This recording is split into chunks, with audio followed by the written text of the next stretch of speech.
برخی از فرزندان نسبت پدر و مادر به احترامی کرده با ایشان مدام جنگ و جنجال میکنند و مسئولیت نگهبانی آنها را که قرض فرزندی است با هر بهانه از دوش خود ساقط مینمایند. انا همین به احترامی فرزندان و تنهایی سید احمد ناصرف 77 ساله را مجبور ساخت که رو به سوی مرکز منطقوی خدمت اجتماعی و نفقه‌خواران و معیوبان شهر دوشنبه آورد. او خدمتچی دولت بوده، سابق کارمند وزارت کارهای داخلی می باشد. هرچند سید احمد ناصرف صاحب 4 فرزند هم باشد ولی خود را تنها و بی‌کس می‌حسابد. با چشمان اشکبار میگوید شاید یگانه کارمند وزارت کارهای داخلی باشم که در ایام پیریم از خانه و در محروم و دستنگر شده به این مرکز موقتی مراجعت نمودم.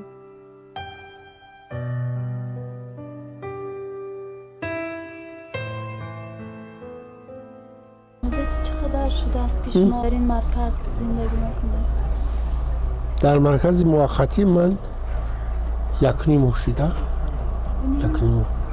چی شما را مجبور ساخت که به اینجا بیاید؟ تنهایی. آیله داره؟ بودم.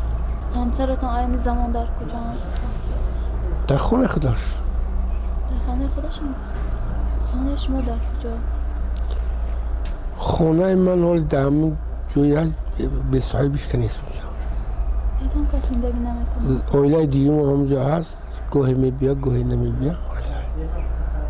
چند فرزند صاحب چند فرزند هستی؟ شکر خدا صاحب 4 فرزند هم. 4 فرزند؟ 1 دختره 3 پسر. پسرانتان آیله دار هستن؟ 2 تاش آیله داره، 1 تاش جدا شدگیه. جدا شدگی؟ در کجا زندگی میکنن؟ در همین دوشنبه. به خبرگیریتان میبین؟ روز پسرچه دویم اومده بود. بسیارتر شما در این مرکز موقتی به چی کارها مشغول میشوید؟ هیچ کار اینجا کارم نیست، همون شستشوی و یگان لباس و چی کردن دیگه. نه فقط خوردن همدیگر رو خیلی صحبت کردن تمام دیگه. اولها به چی کارها مشغول بوده؟ چی کارها میکرده؟ اول 3.5 سال ارمیده خدمت کردم. بعد ارمیه گفتم که در یونیورسیتی داخل شدم که نشد، پسند نامد شرایطش. بعد ترکستان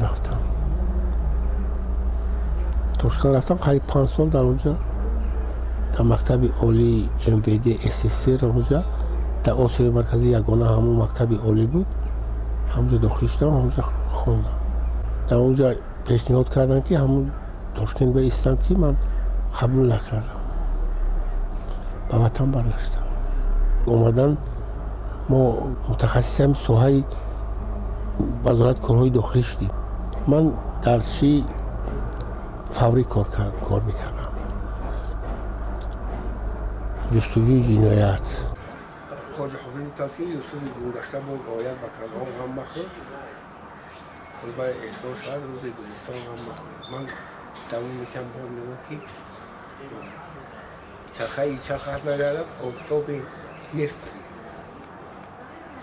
چرخه نگردد آفتابی نیست بدید. در شب آخری نگردد ای تو مهمان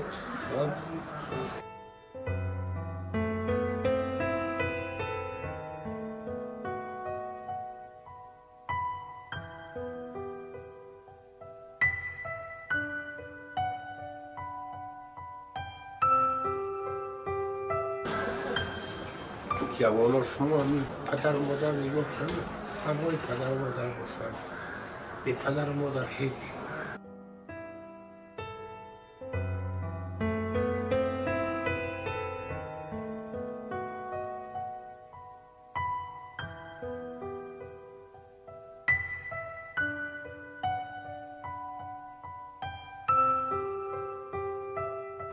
عاقبت کارتون بخیر، ایمون به سلامت برای کارتون چی آرزوی داره بگذار عملی شود و شکست زندگی رو برون شوید.